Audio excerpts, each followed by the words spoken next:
Welcome to Interior Analysis. I'm Evan Westman. And I'm Carla Cortez. And today we're going to be analyzing A Quiet Place. So this was the first horror movie I'd ever seen, and I was really surprised at how much I enjoyed it. Like, it was a lot of fun watching this, actually. That's crazy that was your very first. I mean, people have actually told me that, like, it doesn't count. I think it counts. It kind of counts. It's still horror. Yeah, I mean, it had more jump scares than anything else I've ever seen. So I'm gonna say it's a horror movie. Cool. And yeah, so I saw it in a theater, in the sense that, like, they were showing it on campus, and, like, it was. I would recommend that people watch this if you haven't. Like, watch it with people, because it was a lot more fun. Because I watched it, like, in a room with a bunch of people. Yeah, and also, standard spoiler warning, we're going to spoil everything for this, so if you haven't seen it yet, go watch it and then come back and listen to this show. Did you have any initial reactions to it? Well, I love John Krasinski, like, a lot, so obviously... From The Office? Yes. Okay. So I was immediately really excited about it, really excited about the movie, but overall, I think A Quiet Place was clever. I think that's a good... word choice for this film. It was very clever from start to finish, especially with the ending, which we will discuss later on. But yeah, I enjoyed it. It wasn't my favorite, I will admit, because I was so stressed the entire time. Yeah, that this was happening, and I don't like to be stressed during movies. So I think that's so much fun. That was what I loved about it. Yeah. Yeah. I know, I can see why people, that's why people love horror movies, because they like to be scared and they like the suspense of it. Yeah, although, I mean, I've kind of, not that I've avoided horror movies, but I think the reason I haven't seen very many of them is because, like, they have kind of a reputation for being cheesy. Like, would you say this is, like, just since, I mean, you have a lot better perspective on this than I do, like... Oh, yeah, I love horror movies, But would you say this is, like... This is, like, definitely better than most of the genre? Is that fair to say? I think, when it comes to comparing it to other movies, I don't really think it's high up on my list, just because... Well, like, even among horror movies? Yeah, even this is a tough question, because it was a very good movie. It was very well made. The shots were beautiful. And the storyline was nice, but I think there were some things missing. I think they, a lot of the horror movies that I've watched and that I really like, usually kind of give you a background of what happened, and then, the whole movie is basically what's happening now, and then they either leave it an open ending, just like this one, or... Well, I didn't think it was that open. It's kind of implied that they, like, kill the rest of the monsters afterward. But it's implied, but we don't know. You know what I mean? I mean, so I guess because they're setting up for a sequel, so maybe not. Probably. But, like, I thought it seemed like she clicks the gun. It's like, yeah, we're gonna. It was very actiony. I think that's why I'm not really so adamant about it. Is because I really like... Yeah, okay. I'd say that's fair to say. Yeah, I like psychological thrillers a lot more than action horror. Yeah, you know what I mean? would say, though, like, I'm going to talk about this a bit later, but, like, it definitely did better at, like, some of the more action elements than, like, a lot of action movies do. Yeah, that's I think, is something that it did really well with. Yeah. So the three topics that I've highlighted as, like, ways that it did really well were, one is, like, the way it handles suspense, setups, and payoffs. That's kind of a thing that, like, a lot of movies do. This is something that I didn't really expect. Maybe it's a common thing in horror movies, but I thought it did a really good job giving the audience access to the characters and, like, making us want to root for them. And then the thing that I think really makes this movie work is the opening scene with the youngest kid's death. Yeah. That was a different... I was not expecting that at all. I knew what was going to happen because of the trailer, because they show that's one of the scenes that they show in the trailer. I only saw the trailer like twice. Oh, okay. So. Well, that they do show in the trailer, but I didn't think that child was gonna die. I really... Yeah, it definitely, like, ups the ante right away. Like, so I guess we might as well start talking about that first.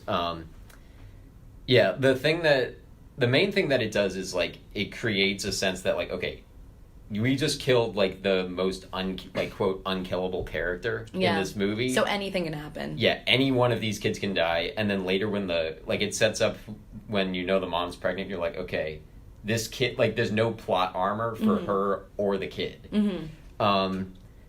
Yeah, it does, that's the main thing I would say it does. It also sets up the, like, kind of the more emotional story with, like, the daughter feeling guilty because she thinks it's, like, kind of her fault. Yeah. And she thinks that her dad hates her because of that, which, I mean, that kind of comes up more later, but it sets that, like, that scene sets it up very well.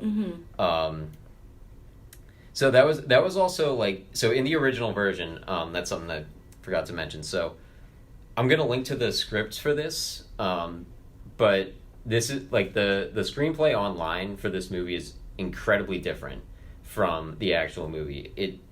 You can tell it's kind of the same story, but it's a much earlier version. There are things that are a lot different. I think they did a really good job taking it from whatever time they wrote that script to wherever, like, whatever they did in between there were some really good choices made. And one of them was that, so in the original version, there were flashbacks to, like, the family had, like, an older daughter who, it seemed like she died in, like, a car wreck before the monsters came, and, like, that was how the daughter lost her hearing and everything.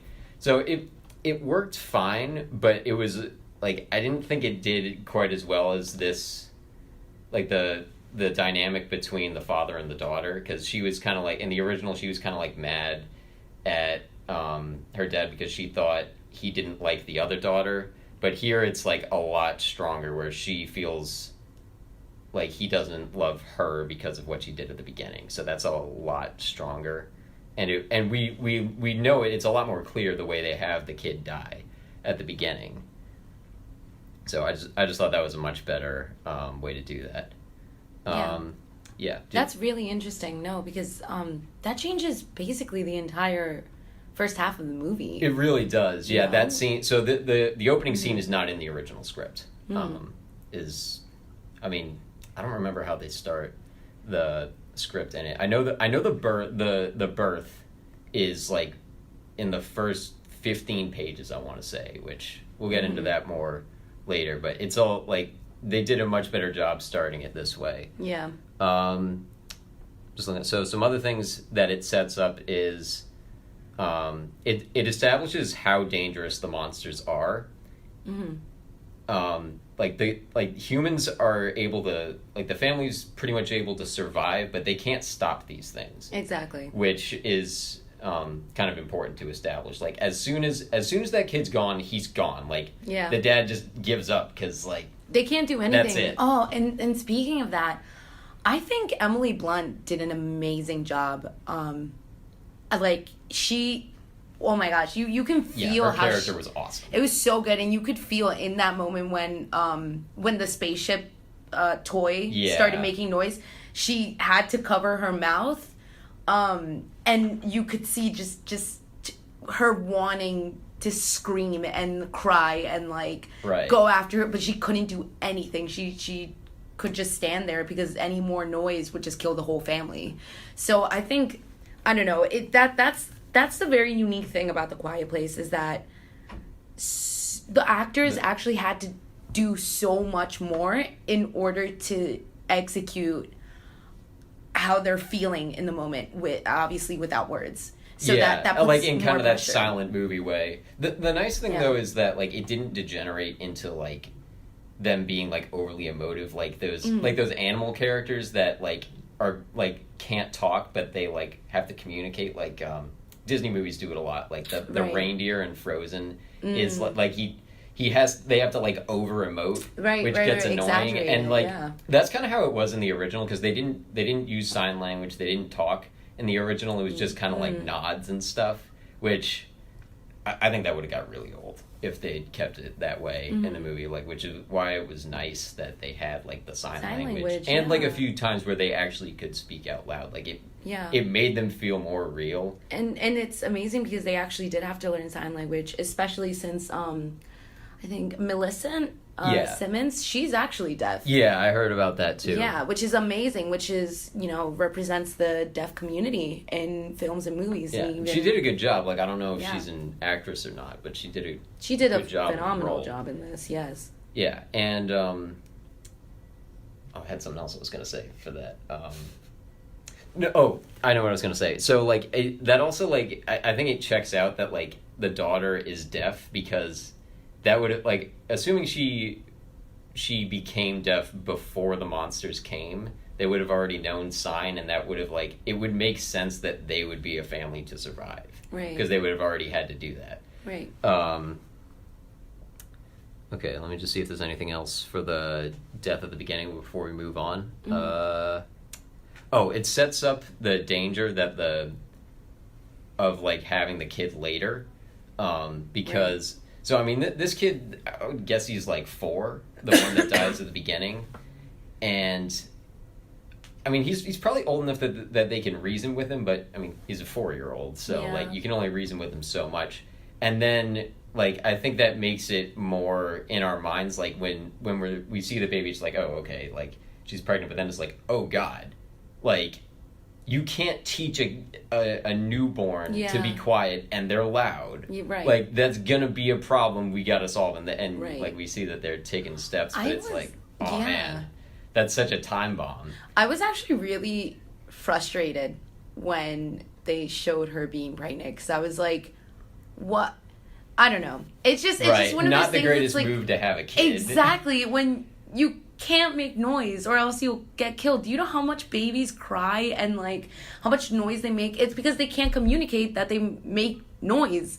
So, right. Like, I mean, ideally, I would say, like, I don't want to get into, like, abortion rights issues, but ideally, I would say you would abort that kid because it's going to die. Well, you can't really because... Right. Medically, it's, like, way too unsafe, so, like... Right. You can't, like, once you know you're having the kid, you kind of got to just roll with it. It's funny because my friends and I, we were talking about this after the film, and I was just, they were like, well, it's post-apocalyptic, like, you can't, people, it's just, like, nature or whatever, and I was like, yes, but they go to supermarkets and all of that, like, there has to be protection. I don't know. In my opinion, I feel like that was a really dumb move, but I think the frustration probably was. But I think it was on purpose. I think it was on purpose to kind of cause the audience to be like, "Oh, come on." Like, well, maybe, but, like, I mean, it so pays off. Like, that childbirth scene was insane. That was crazy. Oh my God. Crazy intense. So, I don't understand how, like,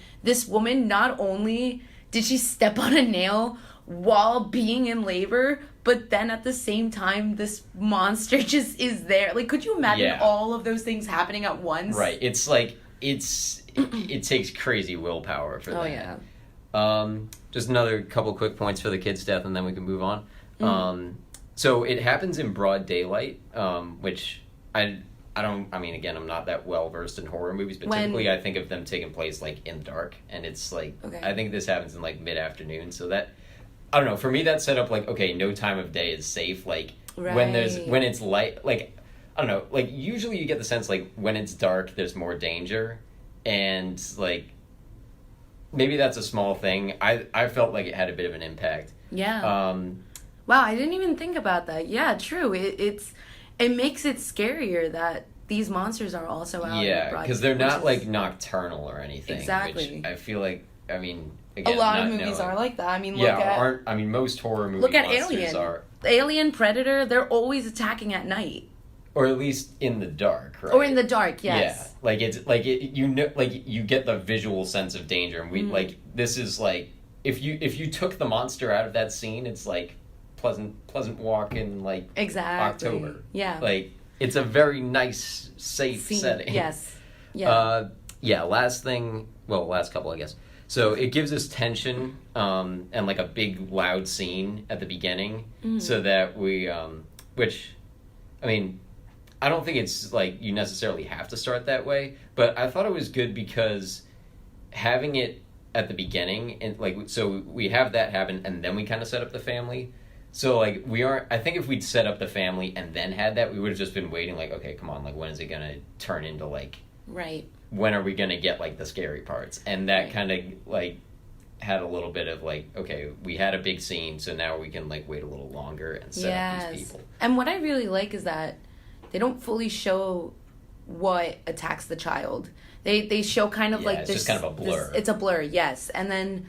But then it's really great. I think this is another reason I did enjoy the film, is because they slowly start to ease in the monster's image into the movie. Yeah. Until at the end when you see the full-blown monster and you're just like, what is this? Yeah, like, the way the whole thing was an ear. Oh that was my like, gosh. whoa. It's like looking at those like conch shells. Yes. Like that's what I felt like I was looking at. Yeah. Like or a creature. And you know what? I feel like this movie did have a little bit of a tie to Stranger Things, because the monsters looked very similar. Okay, I saw like the first 2 episodes of Stranger Things. Oh, okay. So well, I don't it's this TV for. Well, no, I know what it is. Yes. I just haven't watched it.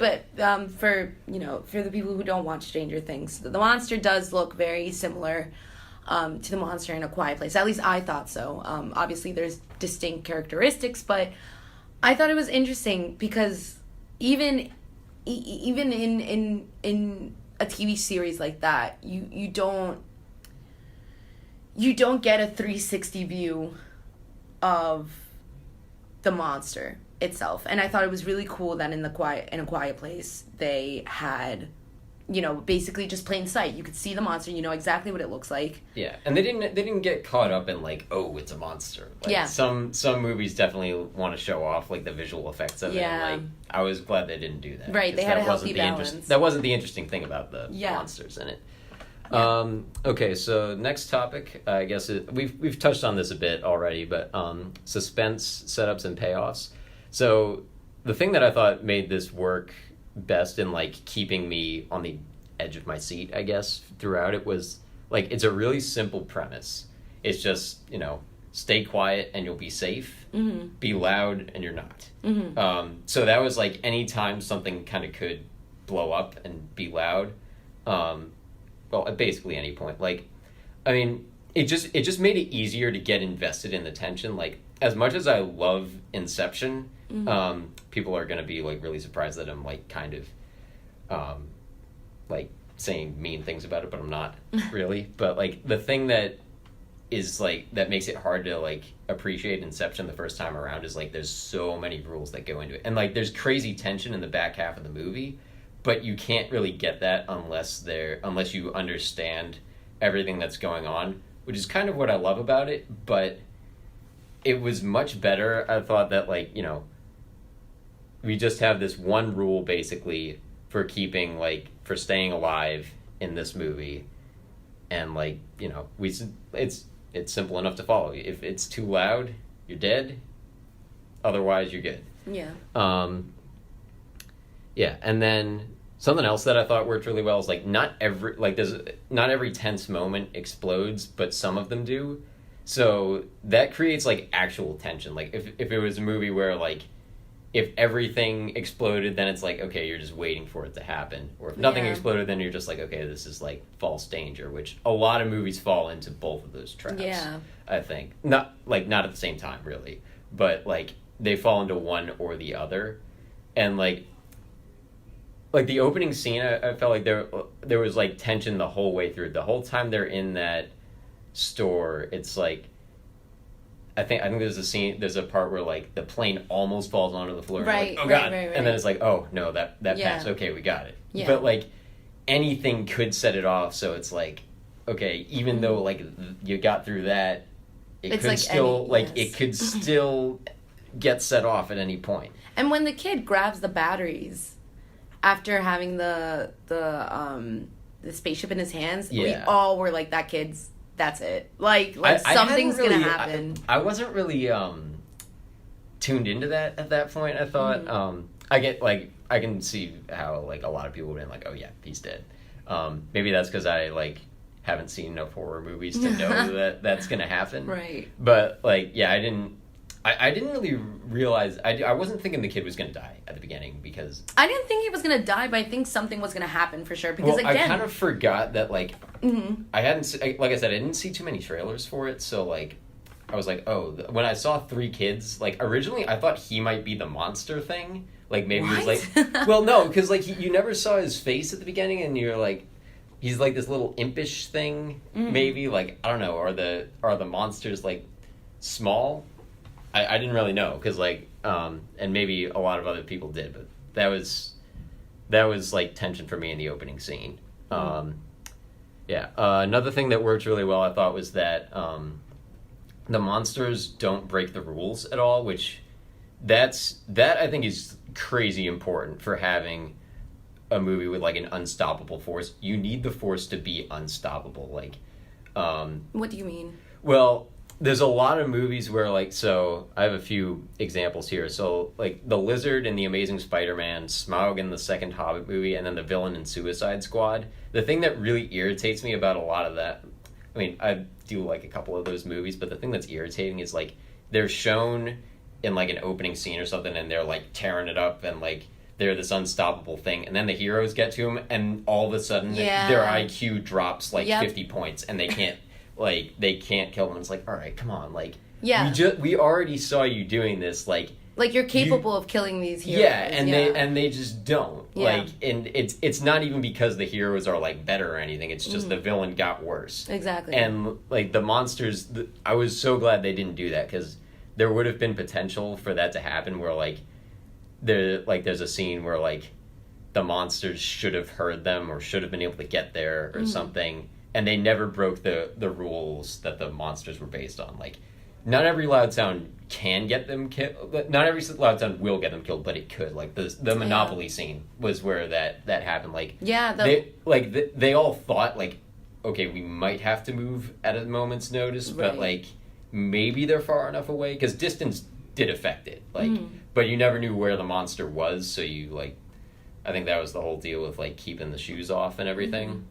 It was I think I really liked that these monsters couldn't see, they couldn't smell it, and they couldn't so, like, if you see move, and smell, basically. Yeah, that was something I thought was interesting too. Like, it was, so, like, if they heard you, they went right for where you were, and they could pinpoint where you were. But if you got away fast enough, like, they couldn't tell where you were otherwise. Which that definitely added to a few scenes, like the one in the basement with the water. Oh, that added to that scene a lot. When it dipped into the water, I think I was just like, I'm out. I can't see this movie anymore. Yeah, that was another crazy tense scene. It's cool. It's just like you're saying, they just never know where the monster is, and where there's multiple. Yeah, so I think there were like 3 of them. Yeah, and they don't know where they are at all times. So even with that scene, that was very clever, because that was just like, she could see him and then all of a sudden it just went into the water, and she didn't know where it was again. Yeah, that was and she had the kid in her hand at that point, I think. Well, was walking to get the kid, and then when she picked up the kid, the monster came out of the water, and it was just like that moment of suspense. But and speaking of sound, I really think that the waterfall scene, very, very smart. I really appreciated that scene. That was smart too, I thought, because it gave us, like, a chance to just take a breather. It was like, okay, we can have just, like, this one moment where, like, it's between... There were a couple of them where it was like, okay, you kind of know nothing's going to happen. Exactly. And that was kind of the first one. It was like, okay, they can talk, they can, like, they have this, and that made the characters more real, but it also was like, okay, we can take a breather. Mm-hmm. There's nothing that's going to attack right now. Yeah.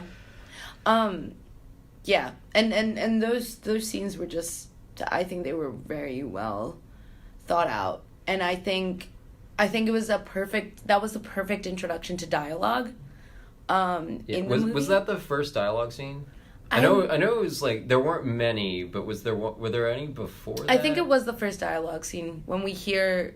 Okay. Yeah, I think you're right. Yeah. Like, I don't remember exactly. When we hear John Krasinski. Krasinski. Yes, right? when we hear him, tell, like, just yell, And then even like the audience and his kid, played by Noah Jupe, all of us were just like, "What? Why are you screaming? Why are you doing that?" And then he explains. Yeah, but I mean that really added to it, because it's like, okay, they're still kind of like trying to have a normal life. They're Exactly. like that kind of that scene kind of brought that out. Same with the dance with the headphones near the beginning. Yeah. That really added to it too, because it's like, okay, I mean, I was wondering that too, because it's like you can't have any sound, like, I mean, not that this is the worst thing that would happen, but like you can't jam to anything at this point. Like, yeah.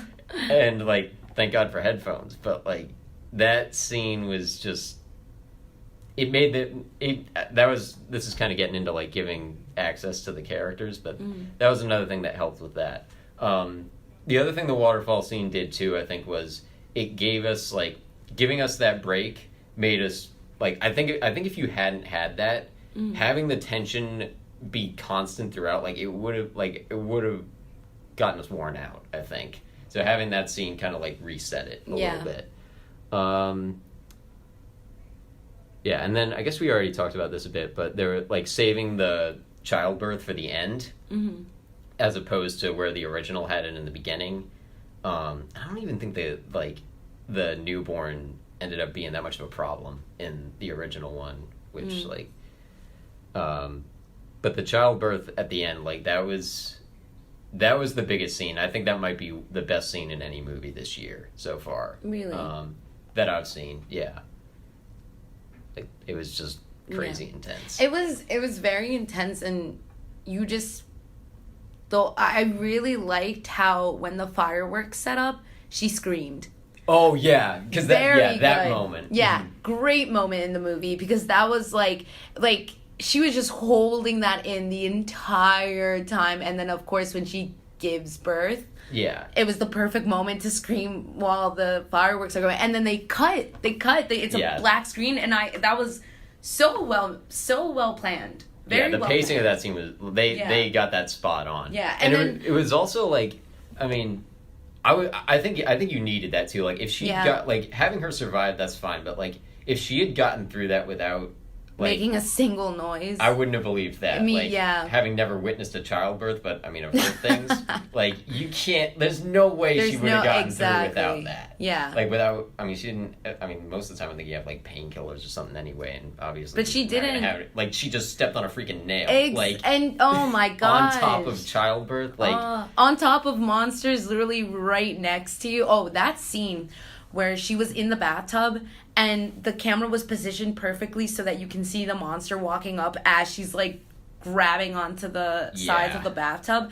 I think that's when, at least for me, like when the audience was just like how many people would have broken at that point? Oh my gosh, it's strong will, honestly. It was for crazy. Survival. Yeah. But then also, okay, you can keep going then.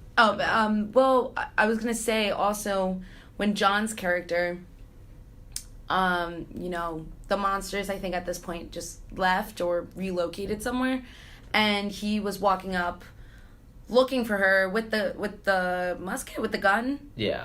Hope it's not a musket. No, not a musket. I don't know why I said musket. No, it's fine. Just with the gun, and he keeps seeing blood, like on the floor, and then in the bathtub he saw blood. And did he think she did? And he thought that the monsters had eaten her or like gotten her, and it was I thought that was very nice that they included that, because you saw that like all hope was lost for him when he just sits down and just kind of in disbelief accepts the situation. And then she hits the glass with a bloody hand. Right. Yeah, I forgot about that. And turns out to be alive, which, that must have been a roller coaster for John's character. Yeah. The other big moment with him too is when he yells to save his kids. I thought that was a really good payoff moment. It's not really set up by anything, but like, I was actually very upset about that, because I feel like John, as the director, should have... I feel like the kids should have been a little bit more in danger in order for him to have killed himself, or or, you know, keep the scene as it is and then have him scream but then live or get away. I just really didn't like that. There was definitely some potential to save the kids without him killing himself. I didn't really get that sense. I mean, Really? you might have a valid point there. Like, he probably could have saved himself if he tried, but, like, I guess, like, the good movie father thing to do is, like, sacrifice yourself for your kids. Like, the one way they did it, the way they did it in the original, like, there was a scene like that, I think, near the beginning where there was, like, the monster between him and his kids, but he survived it. It was, I don't remember exactly how it went, but, like, him taking down the monster at the end was way different, and I think he did die. I don't really remember how, but there was, like, something with a windmill or something. It wasn't that good. I guess what I'm trying to say is, like, that was a much better and more emotional way to do that. I was okay with that moment. It is a valid point that he probably could have done something a little more to preserve himself, or at least maybe fight the monster a little better. Like, I think he had, like, a pickaxe or something in that scene. But, like, on the whole, I liked that moment. I don't know if you have any rebuttals for that, but No. Well, I did like it because the daughter. Yeah, that kind of completed the arc. It was very good. Yeah, I thought the zoom in on her face, right when John's character got killed, I thought that was very powerful, and I like that. But again, I just really think that the kids, the monster was on top of on the truck, and I feel like there was just another way of distracting the monster or something that the kids, well, because the how kids do you distract them with anything but sound, though? I mean, yeah, it's kind of the rule of it. Yeah, I mean, he's not gonna throw. I guess he could, like, throw a rock at it, but I don't know. Does that actually? Or maybe if he could have have yelled and then ran the opposite direction, like some. He would have only gotten a few yards. Those things, like, you saw how fast they were. Like, right. I think he knew, like, that was no, it. I got, like, it's right. Me or them. Right. Yeah, so the last topic that I have, we've touched on this a decent amount, so this might not take that long, is giving the audience access to the characters. Mm-hmm. I mentioned this before. There's a lot of time in the first, like, probably half hour of the movie after the opening scene that we're really just, like, with the characters. There's not really anything, like, there aren't really any, like, intense scenes. There's the Monopoly one, but, like, I think there was a pretty good amount of time leading up to that where we got to see, like, normal day in the life, like, the dynamics between them. And, like, I think there was, like, a couple scenes with each of them alone. I know the daughter had like a scene alone, I think. Yeah, when her hearing aid wasn't working, the second one. And I think both the parents did too, and that was good because, like, I mean, we see that they're still trying to, like, make a life for themselves, even, and, like, they can communicate. And that was I thought it was good to do that. I think some movies of this kind, like either action or horror, or pretty much those two mostly, but, like, it would have been probably pretty easy to be like, okay, let's just get as many, like, tense or, like, action-packed scenes as possible, and it was a good choice to slow things down and make us care more about the people involved. Mm-hmm. So that way when things started happening later, we were more invested. I think, I agree. I think, honestly, my favorite character in this entire movie was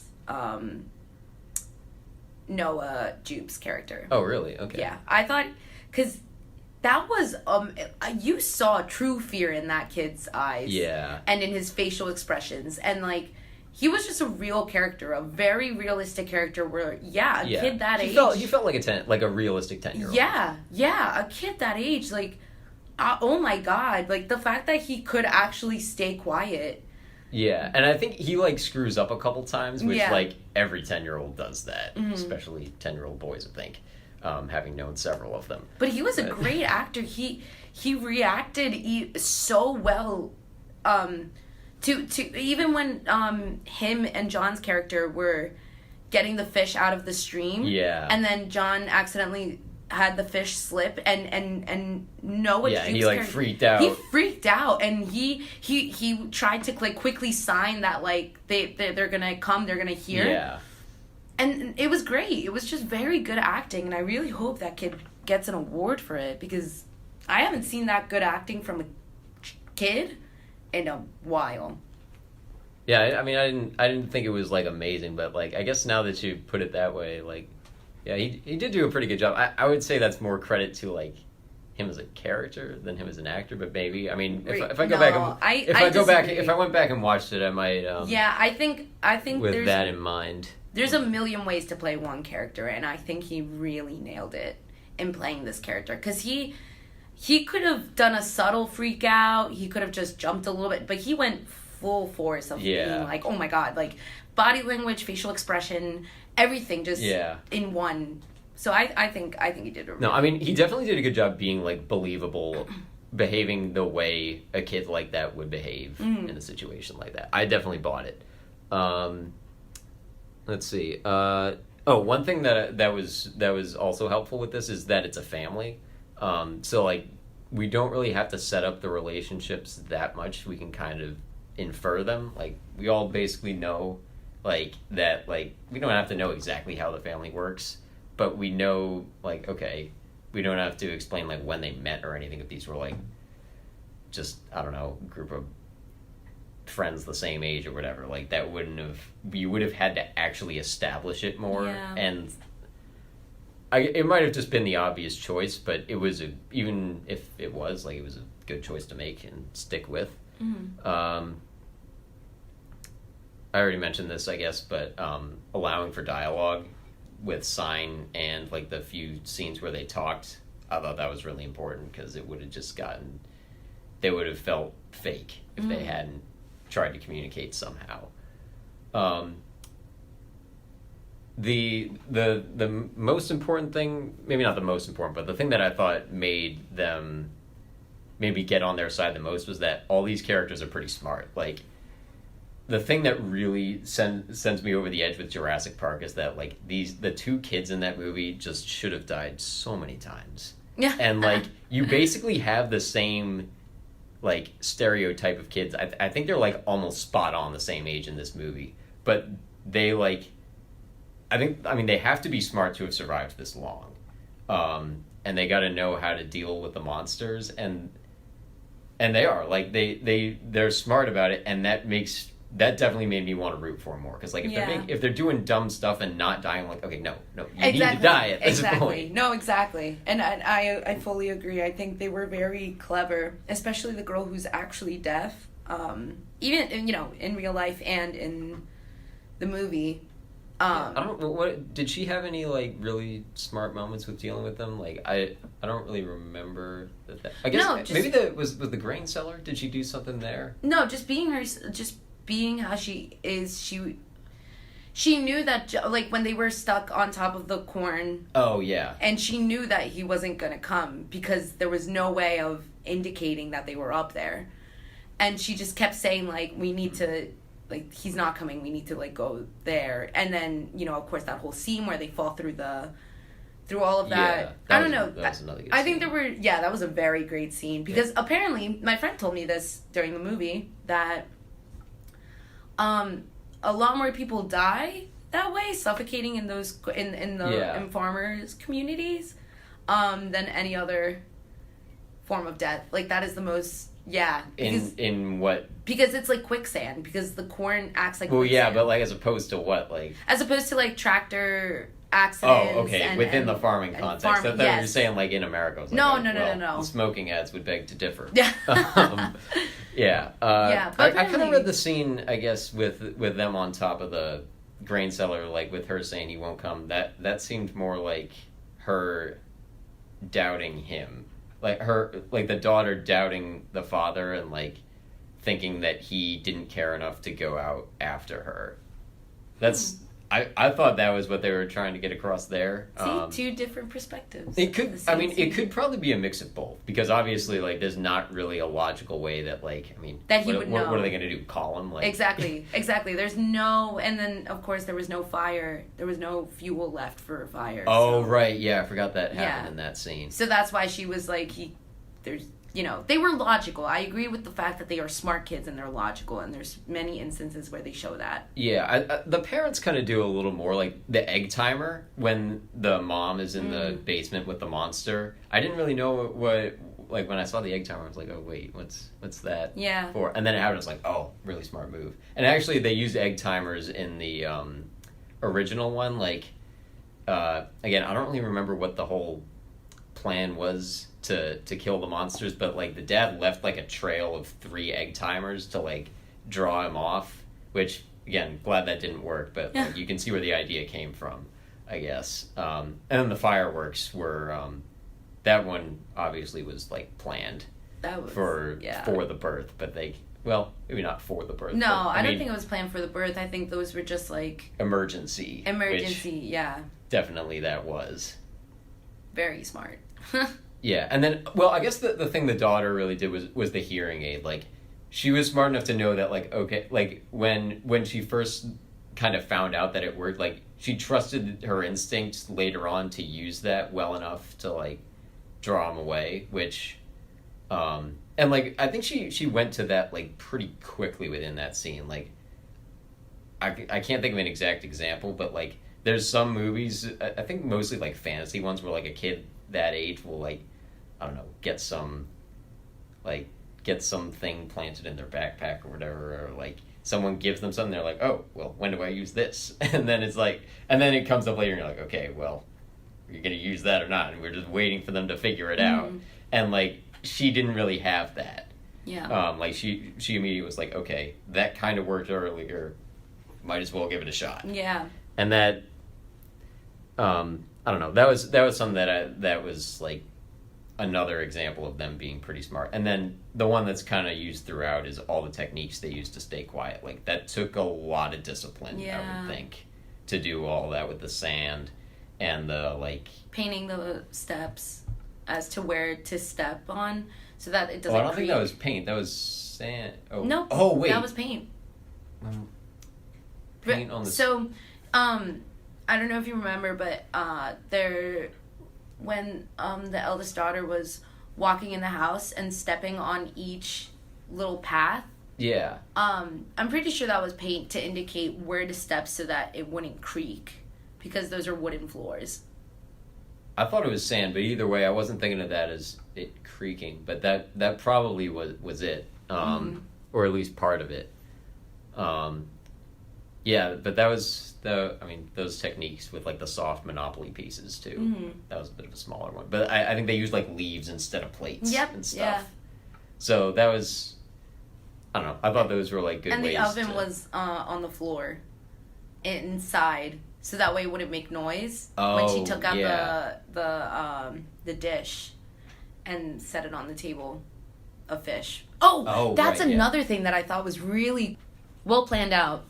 Was that the family was only eating fish, and that makes so much sense because there's no animals around anymore to, because they're all dead. So and a lot of horror movies have that fault of just having tiny things that just don't make sense to what's the era of the movie, the situation of the movie. And it was great because, like, that makes sense why their meal is fish, because fish don't make noise. Right. You kind of had to go back to, like, basic, because it looks like most of civilization is, like, gone or at least fractured enough. Like, there were a few other people around, but, I mean, they're not communicating across more than maybe, like, a few miles at best with anyone else. Right, except for the elderly couple. Oh yeah, I wasn't. How did you feel about that? I didn't like it. I wasn't huge on it either because it just felt unrealistic and like it did. So when I saw this, it was so the organization on campus, CAB, put it like I saw it because they showed this at like a screening room on campus, and they had a few people from the film department just come in and talk about it. And they read that scene as like a contrast between the way the old man died out of like anguish for his dead wife or whatever, and then the way that the dad dies yelling to like save his kids.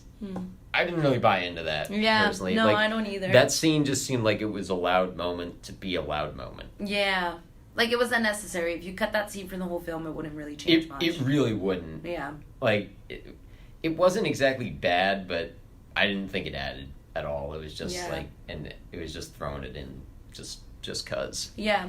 And that's, I don't know, I feel like in my personal opinion about this movie, I feel like a lot of the, and I'm not going to go in depth, I'm just going to kind of say, like, what I thought is just, they filmed the entire movie, and then they just started out to take out chunks, and then left what was left, basically, and then stitched it together. That's how you think they did it, or like... No, but I get the sense of that while I was watching the movie, because like that, like, why was that important? Why was that in there? And then when, for another scene that I thought was kind of pointless, in my opinion, was when the eldest daughter went to visit the grave. I thought that was okay, because, like, you kind of needed... I think it was okay to have that reminder that she still feels really guilty about...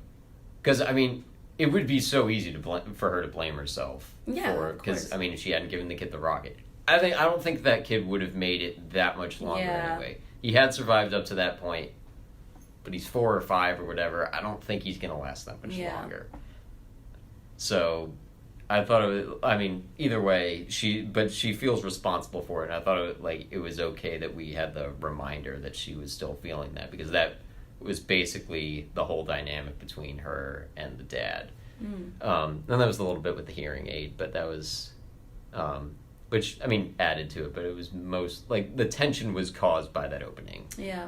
And it was okay I thought it was okay to call it back. Do you have anything else? I'm kind of done with my notes, so do you have anything else? No, just I think overall this was a cool movie. It was an enjoyable movie. Yeah, I thought it was very, very entertaining to watch. Like, I think way you better might than I have thought liked it it would a be. little bit more than I did, but probably, but like I don't mind, because now I can say that like I don't think I'm gonna like it, it's not making me want to go watch a ton of horror movies, because it seems like it's a bit more like for non-horror people, I guess.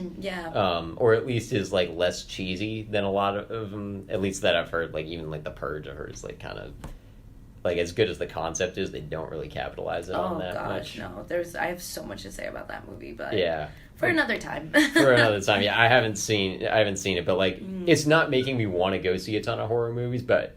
And I don't know how much I would enjoy it if I watched it again, just because it wouldn't, like, the scares wouldn't be as fresh, but I'd be open to seeing it again. Like, I enjoy it's one of my top movies of the year. I think it's third, behind like Molly's Game and Mission Impossible. Great. Yeah. No, yeah, I think it was enjoyable. I think, I had a good time watching it. It was cool. My friends, when they saw it with me, it was their second time watching it, and they actually said, watching it a second time, I'm really appreciating every detail that went into this movie and everything, especially the ending. And I kind of want to end this with talking about the ending, how that was great. That was a very good ending. It was kind of like, yes, like they are the heroes, they know exactly how to kill these things now they are on top again. Yeah, and I mean, you pretty much have to end the movie either with the whole family dying or the monsters dying, I think, because this sounds kind of like the prophecy in like Harry Potter, but like you can't have that kid alive and the monsters alive at the same time. Yeah.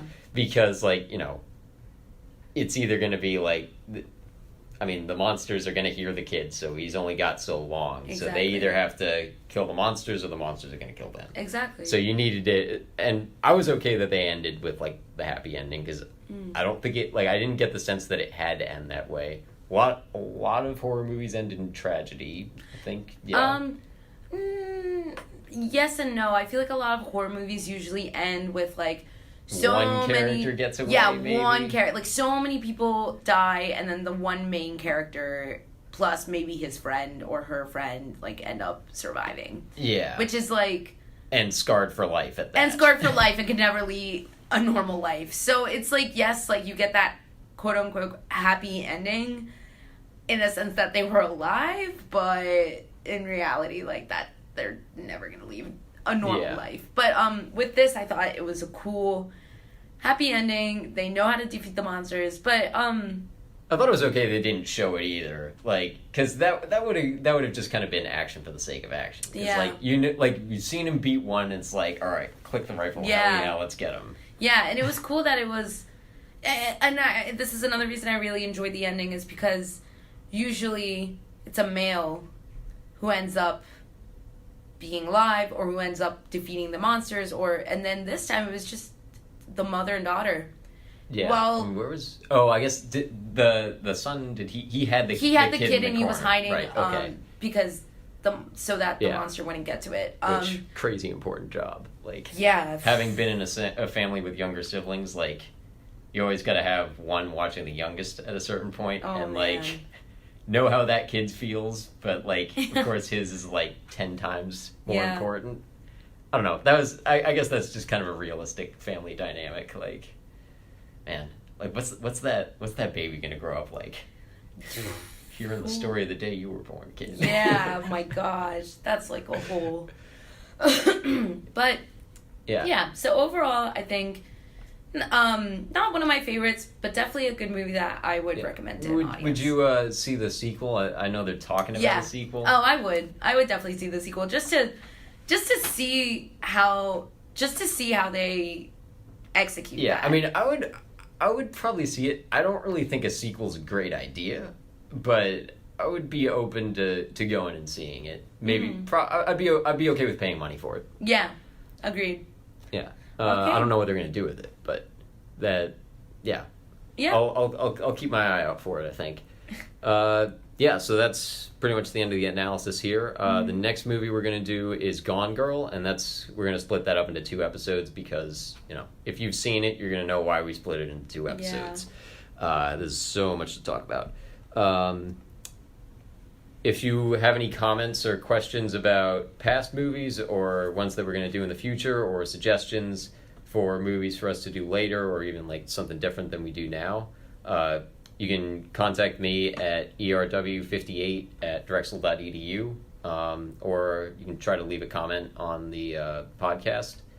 We're also going to be moving to Libsyn for maybe not as soon as you hear this, but like pretty soon after. We're going to start posting our episodes there. It's LYBSIN, and then eventually from there we're probably going to be getting into like Apple and Spotify, and we'll keep everyone updated on that too. But pretty soon, just be on the lookout for that on Libsyn instead of on SoundCloud. Yeah, it'll probably be after Gone Girl. Yeah, and so yeah, just and they'll still be on SoundCloud if that's how you want to do it. We'll try to keep people updated on how that's going to work, but that's pretty much the progression at the moment. Do you have anything else you want to add? No, I'm pretty content with everything we've discussed today. All right, so we'll tune in next time, I guess, for another episode of Interior Analysis.